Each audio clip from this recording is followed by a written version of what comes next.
Thank you, Kim, and thanks for all your work on behalf of the people of Northumberland, Peterborough South. You've been such a great advocate for the people of your community, bringing their voice to Ottawa and working hard on their behalf. I am happy to announce here tonight that Kim will serve as one of our Ontario campaign co-chairs, alongside Marco Mendicino and Marie-Noëlle Lantier.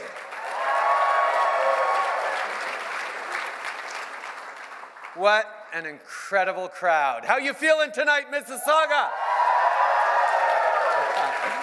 Thank you so much for joining us here at the LPCO convention. I have to give a huge shout out to the outgoing LPCO president, Tyler Banham. Tyler, where are you, Tyler? There he is. Tyler, thank you for your friendship, your leadership, your dedication to the party. In the 2015 campaign alone, Tyler knocked on doors in 96 ridings and chaired over 80 nominations. And Tyler has been a key member of our Liberal team for years, including that of a certain young candidate from Papineau. A long time ago. I can't wait to campaign alongside you this fall, my friend. And thanks also to our MPs, candidates, party organizers, staff, and volunteers for making this weekend possible. Now, who was there last April for the National Convention in Halifax? Well, we accomplished some really great things that convention, and this one will be no different, as you hear from amazing team members like Suzanne Cowan, Navdeep Bains, and Mary Ying. I know, hesitant to applaud for Nav, but you can do that. If you want proof that our political movement is stronger than ever, just look around the Orion Ballroom tonight. Liberals are ready for this fall. We are ready to keep working hard for Canadians.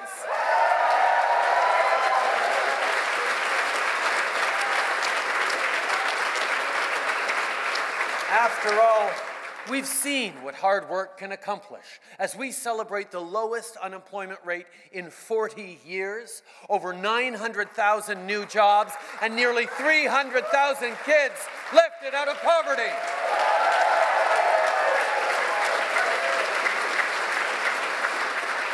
Mes amis, il y a 7 ans, plusieurs d'entre vous étaient à mes côtés lorsque j'ai annoncé ma candidature à la chefferie du Parti libéral du Canada et j'ai présenté notre vision pour l'avenir de notre pays.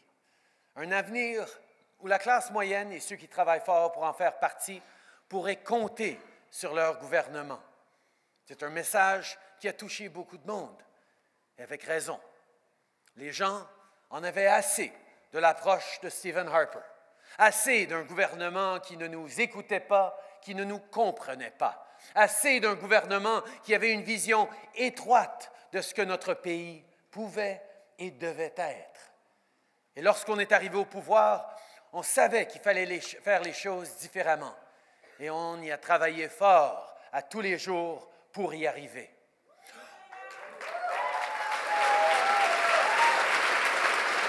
On a fait des investissements sans précédent dans les infrastructures.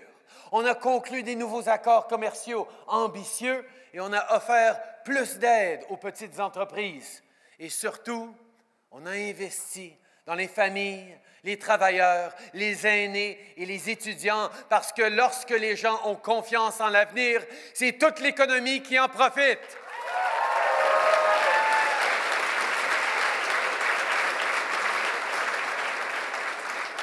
Now, conservative politicians like Doug Ford and Andrew Scheer don't seem to believe in investing for the future. They only think as far as the next election, not the next generation. Well, that will never be our approach. We will fight for the middle class for today and for tomorrow.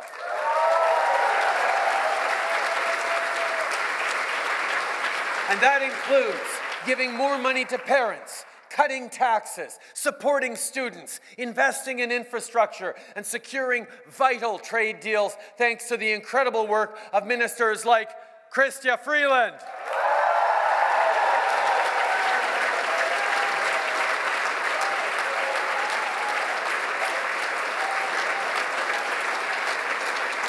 And fighting for the middle class also means tackling the single biggest issue of our time, climate change.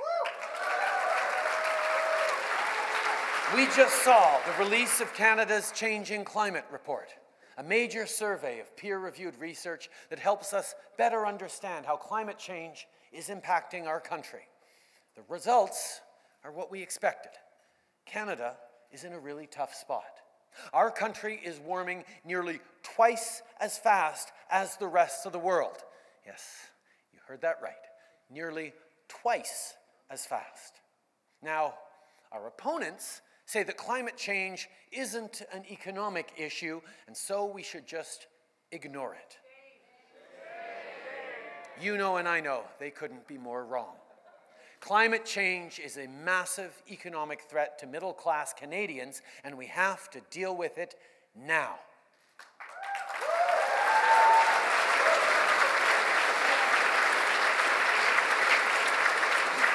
Tell me, how much does it cost to fix your house when your basement floods? If you're a farmer, how much money have you lost over the past years because of drought? How long does it take to clean up the neighborhood when you face a massive ice storm in the winter or an intense thunderstorm in the summer? How do our business owner friends in BC prepare for the wildfire season as the tourists skip their town? If the road's washed out, how will you get to work?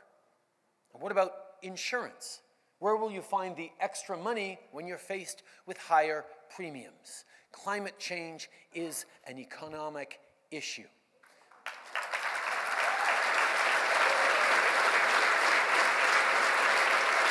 My friends, it's 2019.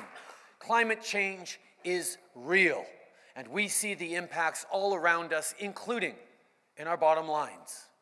As leaders and as citizens, we have a responsibility to act.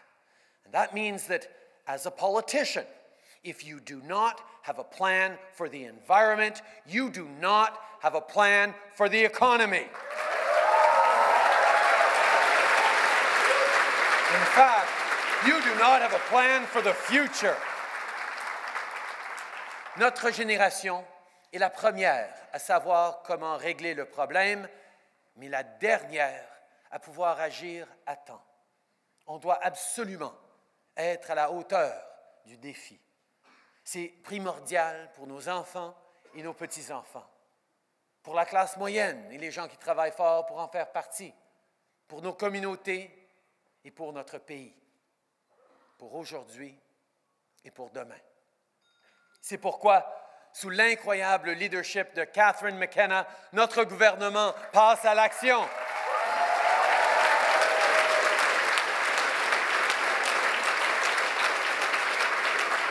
On investit dans le transport en commun. On élimine progressivement le charbon. On protège nos grands espaces verts et nos océans.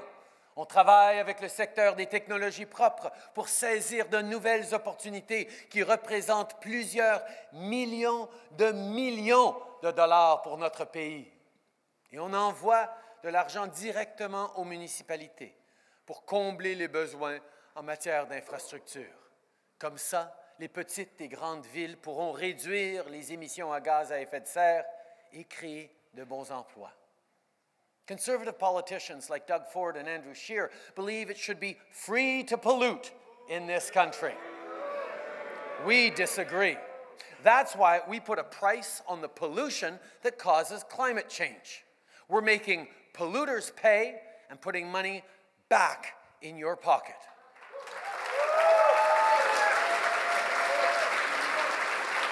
With the Climate Action Incentive, the average Ontario family of four will get over $300 back on their taxes this year. For 80% of Ontario families, that's more money than they'll pay out directly over the year. Big polluters pay middle-class families get money back, and everyone, from businesses to individual Canadians, is encouraged to pollute less. Scientists, business owners, and economists agree. Pricing pollution is the best way to reduce emissions, spur innovation, and fight climate change.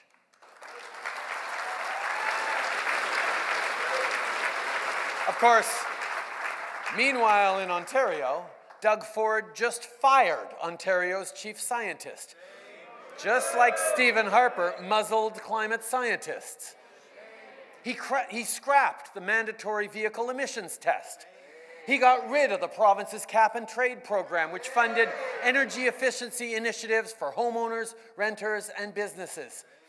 And believe it or not, Doug Ford is using your money to make pollution free again, wasting taxpayers' dollars fighting federal leadership in court. But that's not all Doug Ford's done. Yesterday, he announced his first budget loaded with cuts. Cuts to services for farmers, cuts to services for Franco-Ontarians, for seniors, for post-secondary students, for Indigenous peoples, for children, and for all those who rely on community social services. Shame.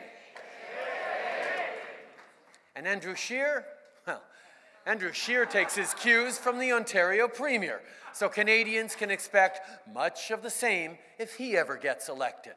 Cuts to the Canada Child Benefit, cuts to the National Housing Strategy, cuts to the OAS and to CPP enhancements. And on climate change in particular, he's no better. Andrew Scheer said that the first thing he'll do if elected Prime Minister is to make pollution free again. He wants to take us back to Stephen Harper's decade of